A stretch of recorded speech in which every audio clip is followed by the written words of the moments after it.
kelas 5 di seluruh Nusantara. Perkenalkan, namaku Kinan. Kalian bisa memanggilku Kak Kinan. Nah, pagi ini aku baru saja selesai sarapan. Kalian udah sarapan juga kan? Ingat ya, salah satu manfaat sarapan adalah sebagai sumber energi, seperti kapal laut, mobil, dan kendaraan lainnya. Diri kita juga butuh bahan bakar untuk beraktivitas hari ini. Nah, itu bisa didapatkan dari sarapan.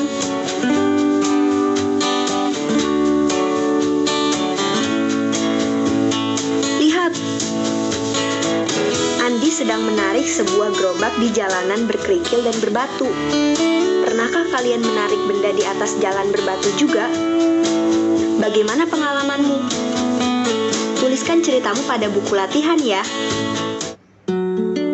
Sebuah benda dikatakan bergerak jika berpindah dari satu tempat ke tempat lainnya. Di antara benda-benda yang bergerak itu, banyak benda yang membantu manusia. Seperti alat transportasi yang bisa membantu manusia berpindah tempat atau bepergian.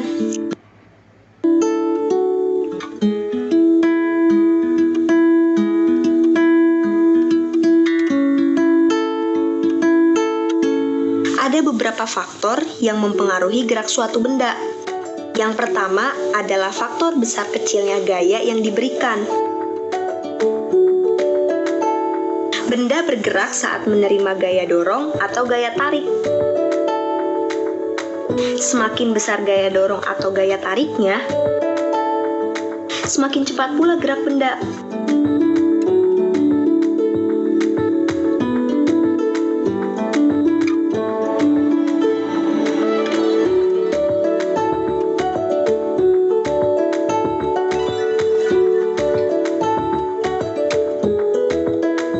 Namun, benda juga mendapatkan gaya gesek yang mempengaruhi kecepatan gerak benda. Makin besar gaya gesek, makin berkurang kecepatan gerak benda. Gaya gesek terjadi karena adanya dua benda yang bersentuhan, yaitu benda yang bergerak dan bidang lintasan.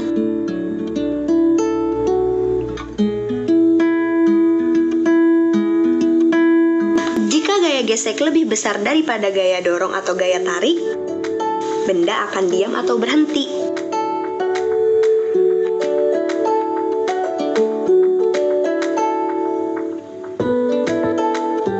Selain besar kecilnya gaya yang diberikan, gerak benda juga dipengaruhi oleh faktor bentuk benda. Benda bersudut lebih sulit digerakkan daripada benda tanpa sudut. Benda berbentuk lingkaran lebih mudah digerakkan daripada benda berbentuk segitiga atau kotak. Faktor yang mempengaruhi gerak benda selanjutnya adalah faktor ukuran benda, yaitu volume dan berat benda. Ada benda berukuran besar tetapi ringan, dan ada benda berukuran kecil tetapi berat. Benda yang kecil dan ringan, misalnya seperti bola tenis yang terbuat dari karet, akan lebih mudah bergerak secara horizontal dibandingkan dengan benda yang besar dan berat seperti bola tolak peluru yang terbuat dari logam. Meski dilempar dengan tenaga atau gaya dorong yang sama, bola tenis akan terlempar lebih jauh dibandingkan dengan bola tolak peluru. Selanjutnya, gerak suatu benda juga dipengaruhi oleh faktor luas permukaan benda. Makin luas permukaan benda yang bergerak, maka semakin besar pula gaya geseknya. Akibatnya, benda akan makin sulit bergerak. Begitu pula sebaliknya. Makin sempit permukaan benda yang bergerak, maka semakin kecil pula gaya geseknya. Akibatnya, benda akan lebih mudah bergerak. Faktor yang mempengaruhi gerak benda selanjutnya adalah faktor permukaan bidang. Makin kasar permukaan bidang yang dilalui benda, maka makin sulit benda bergerak. Hal ini dikarenakan permukaan kasar memberikan gaya gesek yang lebih besar dibandingkan dengan permukaan yang lebih halus. Nah, sekarang kalian bisa mengamati benda-benda bergerak di sekitarmu. Coba jawab beberapa pertanyaan ini. 1. Apa saja 5 faktor yang mempengaruhi gerak benda? Kedua, apa yang menyebabkan kamu merasa berat saat mendorong gerobak di jalanan berbatu? Ketiga, jika ada 2 motor mogok, yang satu karena kehabisan bensin, yang lainnya karena ban roda bocor, motor mana yang lebih mudah didorong? Mengapa motor tersebut lebih mudah didorong? Tulis jawabanmu di buku latihan ya. Kata baruku. Gaya. Kekuatan yang menghasilkan gerakan.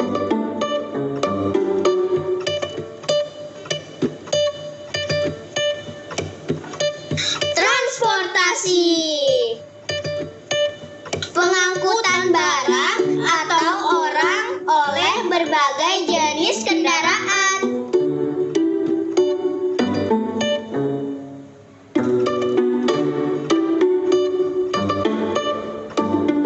Gerobak.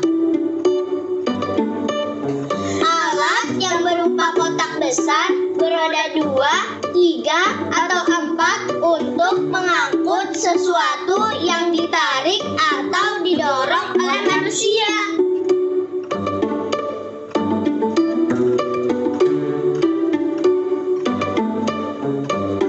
Tolak peluru.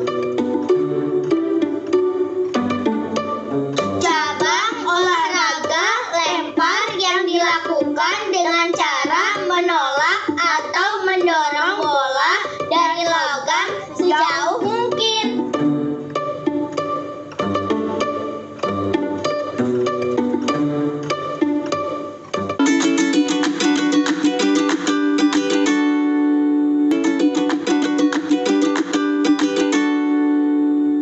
Ayo menemukan.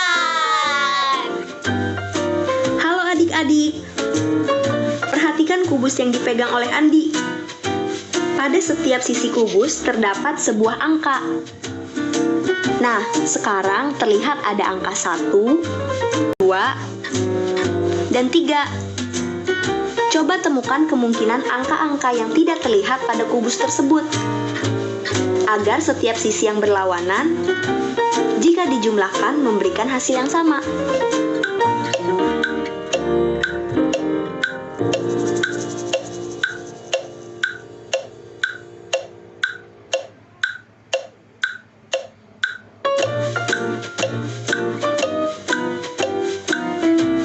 Yeay!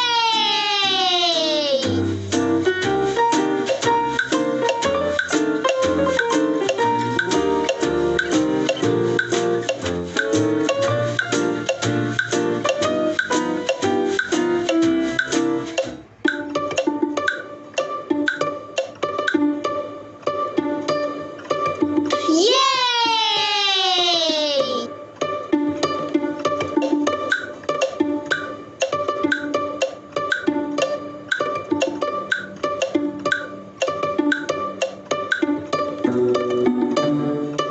Yeay!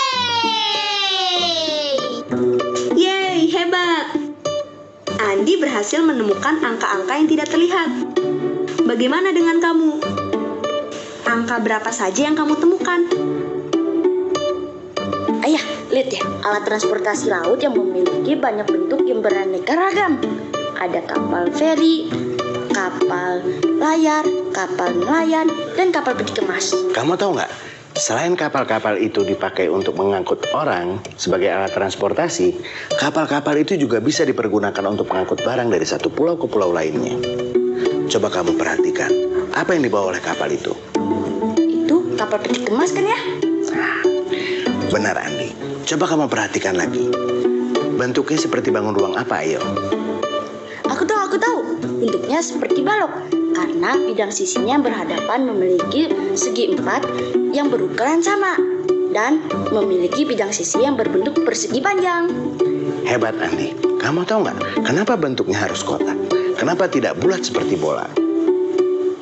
Supaya bisa ditumpuk dong ya. Kalau bulat nanti kesana kemari dong ya. Nah juga nanti tidak bisa ditumpuk. Iya, benar ya.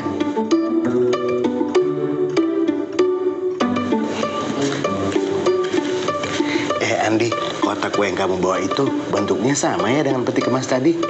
Beda dong ya. Kalau kotak kue ini kan berbentuk kubus, karena semua bidang sisinya berbentuk persegi yang berukuran sama. Kalau peti kemas itu kan tidak semuanya berbentuk persegi, ada juga yang berbentuk persegi panjang. Nah, kalau tadi itu berbentuk balok. Pinter nih anak ayah. Adik-adik masih ingat kan dengan kotak kue kubus yang dipegang Andi tadi? Kira-kira bagaimana ya cara membuat kotak kubus seperti itu? Coba perhatikan 6 persegi berikut. Jika disusun 6 persegi tersebut akan membentuk sebuah kubus. Nah, 6 persegi yang disusun ini disebut dengan jaring-jaring kubus. Manakah yang dapat merupakan jaring-jaring kubus? Coba kita bentuk kubus dari jaring-jaring nomor 1.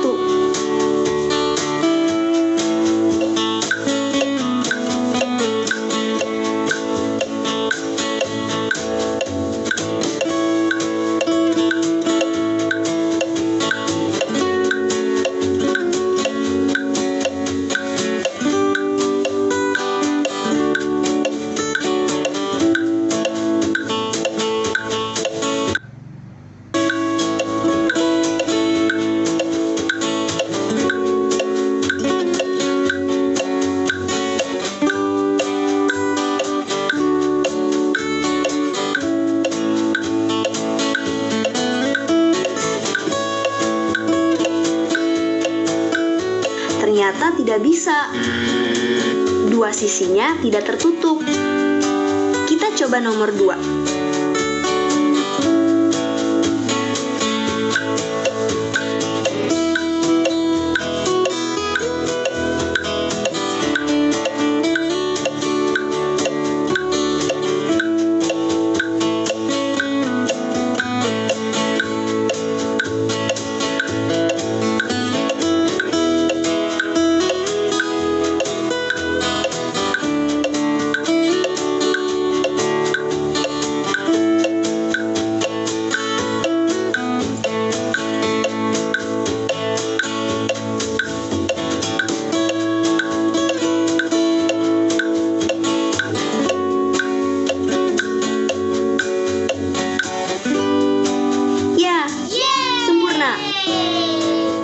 Sebagai bangun kubus.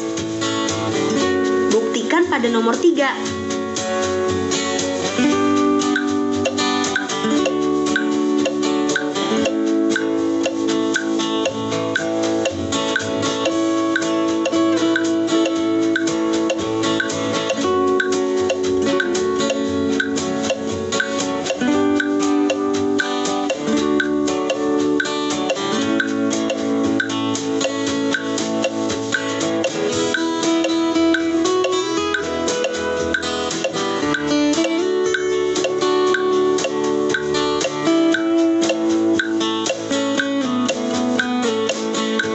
Ternyata tidak bisa berbentuk kubus. Satu sisinya tidak terbentuk. Bagaimana dengan nomor 4?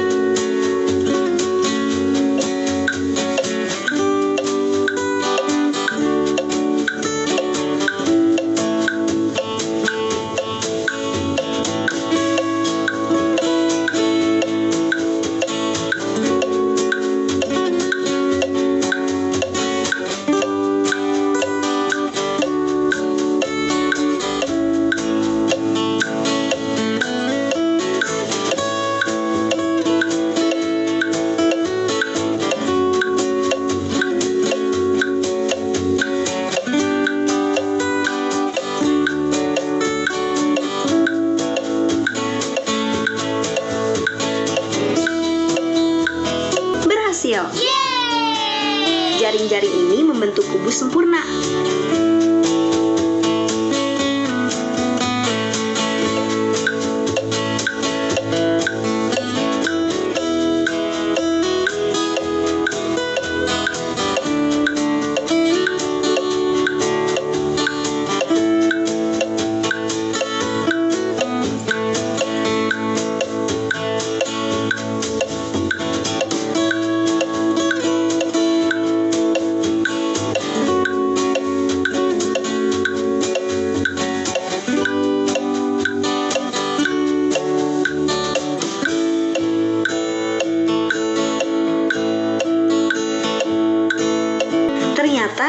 Jaring-jaring nomor 5 juga dapat membentuk kubus sempurna. Terakhir, jaring-jaring nomor 6.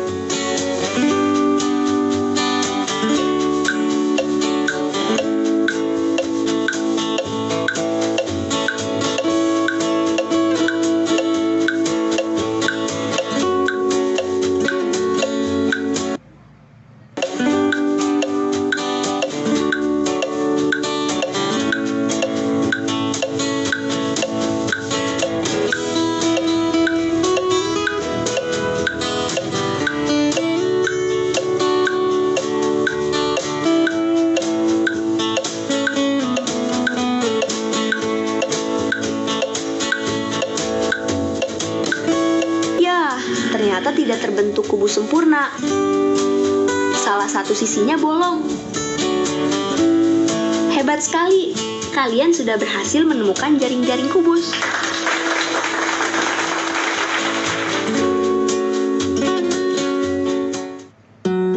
Proyek kreatif minggu ini. Adik-adik kelas 5, tahu nggak apa yang Kak Kinan pegang ini? Ini adalah miniatur kapal. Miniatur adalah tiruan benda yang bentuknya sama, tapi ukurannya kecil. Nah, untuk proyek kreatif minggu ini, kalian akan membuat miniatur alat transportasi bersama keluarga kalian yang mengandung unsur kubus dan balok. Tahapan hari ini adalah yang pertama dari 5 tahap yang ada. Kalian memulai dengan menentukan rencana proyek secara rinci dan lengkap.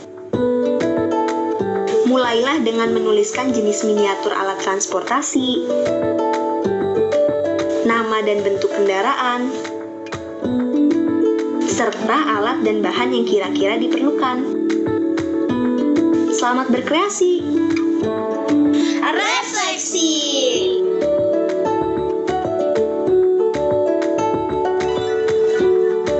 Akhirnya pembelajaran hari ini selesai juga. Tapi sebelum kita mengakhirinya, kita mengulang pembelajaran hari ini sebagai refleksi. Apa saja yang sudah kita pelajari hari ini? Ada 5 faktor gerak benda, mengetahui 4 kosakata baru, dan mengenal jaring-jaring kubus.